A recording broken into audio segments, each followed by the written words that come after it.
नमस्कार बंधुरा आज के आमी एक नतून रेसिपि निये चले आसलाम। बिरियानिटा हलो डिमेर बिरियानी। बिरियानिटा कोनो समय घरे बानिये खेते पारेन। बिरियानिटा बानाते एकदमई सोजा। लং एलाची दारचिनी दिए ओटाके एकटु नाड़ाचाड़ा दिए नि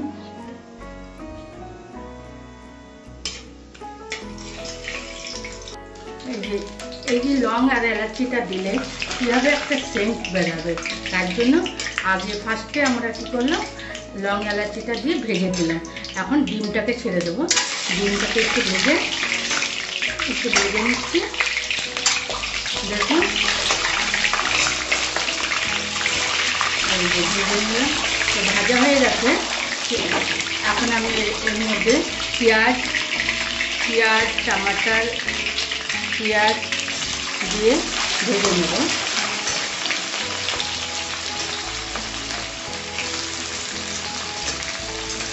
পেঁয়াজটা দিয়ে ভেজে পেঁয়াজটা যখন লাল লাল হয়ে যাবে তখন আমি টমাটারটা একটু দেবো, কেন কি নাহলে পেঁয়াজটা ভাজা ভালো হয় না।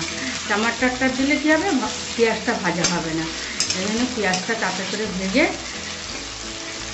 আমি টমাটারটা দিয়ে দেবো। ভাজা হয়ে গেলে টমাটারটা দিয়ে দেবো।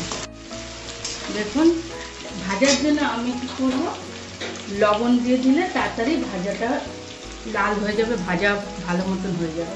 এই জন্য একটু লবণ দিয়ে দিয়েছি জানি জলদি ভাজা হয়ে যায়। দেখুন একটু ভাজা হয়ে গেছে। এখন আমি টমাটারটা ছেড়ে দিচ্ছি।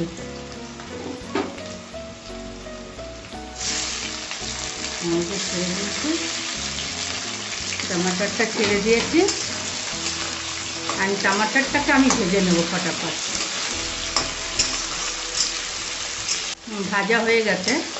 এখন আমি কি করব, রসুনটা দিয়ে দিই, কেন কি তাহলে কাঁচা গন্ধ ছাড়বে। এখন রসুন আপনারা কী করেন, কুটে দেবেন, হ্যাঁ ছেঁচে দেবেন, তাহলে সেন্টটা ভালো হবে।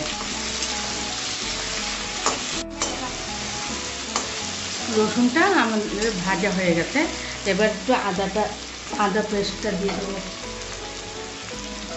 এই যে আদা দিয়ে দিলাম।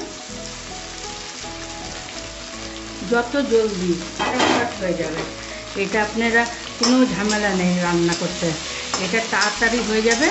কড়াইয়ের মধ্যে বসিয়ে ফটাফট ভেজে চাল দিয়ে দেবেন, দেখবেন বিরিয়ানি হয়ে গেছে ফটাফট।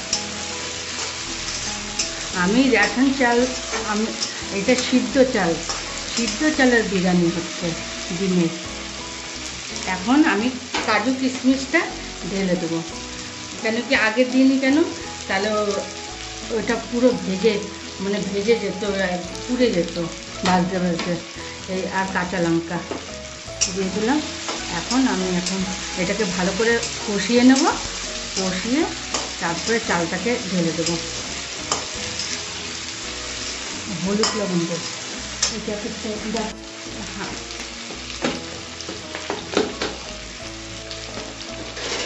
ভাজা হয়ে গেছে। এখন আমি একটু লঙ্কা পাউডার দিয়ে দিচ্ছি, হলুদ দিয়ে দিচ্ছি আর জিরা পাউডার। ব্যাস, ঝালের জন্য একটু বেশি করে দিয়ে দিয়েছি লঙ্কা পাউডারটা, একটু ঝাল হবে। দেখুন আমার বিরিয়ানি আর 10 মিনিটের মধ্যে কমপ্লিট হয়ে যাবে। লবণ দিয়ে দিচ্ছি।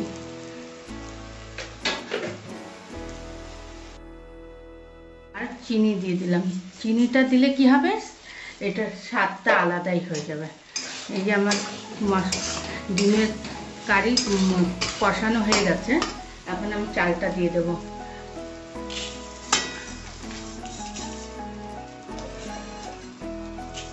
এটা হলো সিদ্ধ চালের বিরিয়ানি ডিমের।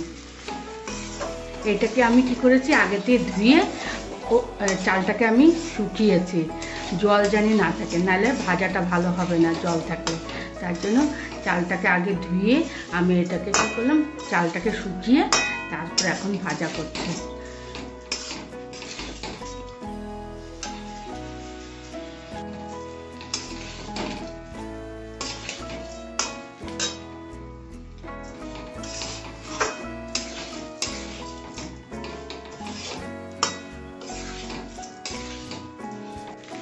আমি 1 মগ চাল দিয়েছি না, এখন আমি 1.5 মগ জল দেবো।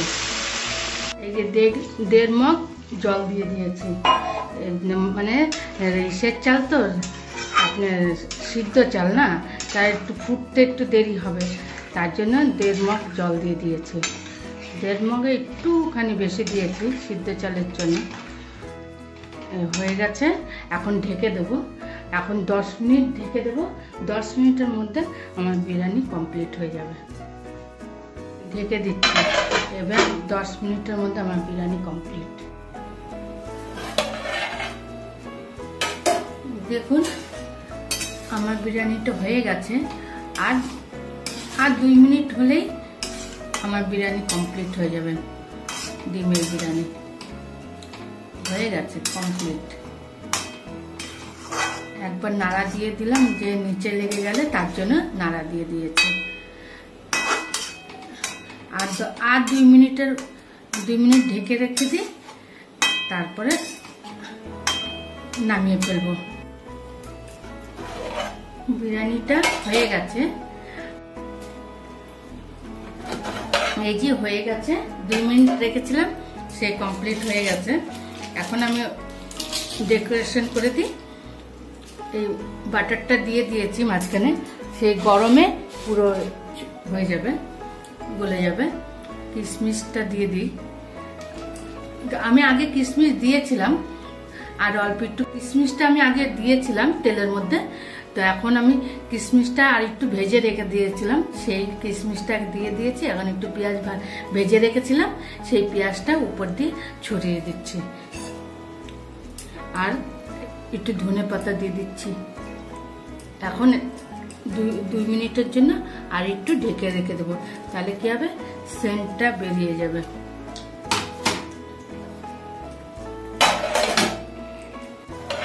এই যে আমার বিরিয়ানি কমপ্লিট। এখন আমি পরিবেশন করব। এই যে আমি এখন পরিবেশন করছি। আমার বিরিয়ানি কমপ্লিট, আমার কমপ্লিট হয়ে গেছে, পরিবেশন হয়ে গেছে দেওয়া। যে দেখুন আমি খাচ্ছি, ভালোই হয়েছে। আপনারা ঘরে ঝটপট বিরিয়ানি বানাবেন, ডিমের বিরিয়ানি ভালোই লাগবে। আমার বিরিয়ানিটা কমপ্লিট হয়ে গেছে। আশা করি আপনাদের এই ভিডিওটি ভালো লাগবে। ভালো লাগলে আপনারা অবশ্যই একটা লাইক করে দিন।